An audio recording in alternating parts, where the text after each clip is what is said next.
আসসালামু আলাইকুম। আজকে আমরা ইফতারে গ্রিল চিকেন তৈরি করছি। চিকেনটা এয়ার ফ্রায়ারে গ্রিল করব। আজকে আমরা প্রথমবার এয়ার ফ্রায়ারটা ইউজ করছি, সো চলেন আপনাদের সাথেও এক্সপিরিয়েন্সটা শেয়ার করি। প্রথমেই চিকেনটাকে ম্যারিনেট করে নিচ্ছিলাম। বাসায় যা যা মশলা ছিল সব কিছু দিয়ে চিকেনটা ম্যারিনেট করেছি, এজন্য কোনো কিছুর স্পেসিফিকলি নামটা বললাম না। আমার আম্মুর যা যা মশলা ছিল, গরম মশলা থেকে শুরু করে হলুদের গুঁড়া, মরিচের গুঁড়া, জিরার গুঁড়া, ধনিয়া গুঁড়া, ব্ল্যাক পেপার, তারপরে দিয়েছি স্বাদমতো লবণ, টমেটো সস, সয়া সস, কাবাব মশলা, মানে ঘরে যা যা মশলা ছিল সবই আমি একটু একটু করে দিয়েছি।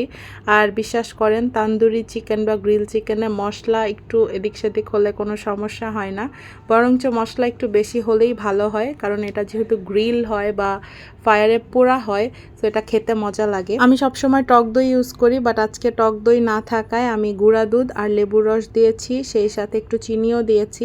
সব মিলিয়ে একসাথে ম্যারিনেট করে প্রায় 1-1.5 ঘন্টার মতো রেস্টে রাখতে হবে। তারপর এখানে আমি এয়ার ফ্রায়ারে দিয়ে দিচ্ছি। এয়ার ফ্রায়ারের সবচেয়ে বড় সুবিধা আপনারা সবাই জানেন, এখানে কোনো তেল লাগে না।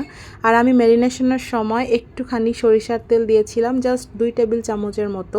সো ওইটাই জাস্ট, আর কোনো তেল কিন্তু লাগবে না। 180 ডিগ্রি সেলসিয়াসে আমি প্রায় 40 মিনিট ওভারঅল চিকেনটা কুক করব, কারণ দুই সাইডে আমি 20 মিনিট করে টোটাল 40 মিনিট আমি এয়ার ফ্রাই করে নিয়েছিলাম।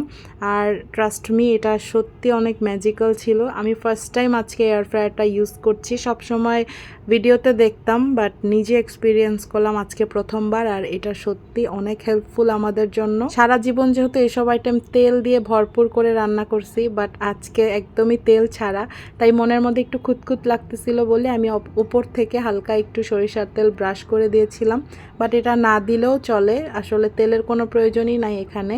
তেল ছাড়াই এটা জাস্ট খুব পারফেক্টলি কুক হয়ে গেছে। এদিকে আমি নান রুটির ডোটাও তৈরি করে রেখেছিলাম, 1 ঘন্টা রেস্টে রাখাতে ভালোই ফুলে উঠেছে। এখন রুটির মতো করে বেলে নিয়ে জাস্ট ছেঁকে নিব, তারপরে উপরে একটু বাটার ব্রাশ করে দিলেই হবে। আর এই রুটিটা অনেক সফট হয়, খেতেও অনেক মজা হয়।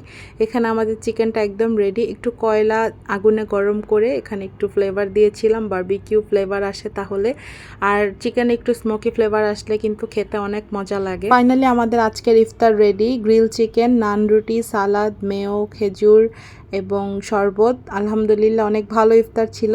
আর এয়ার ফ্রায়ারের খাবার অনেক বেশি হেলদি হয়, এটা সত্যি একটা ম্যাজিক্যাল আইটেম আমার কাছে। ইনশাল্লাহ এয়ার ফ্রায়ার দিয়ে আরও রেসিপি আপনাদের সাথে শেয়ার করব। আমার সাথেই থাকবেন, ভালো থাকবেন সবাই। আল্লাহ হাফেজ।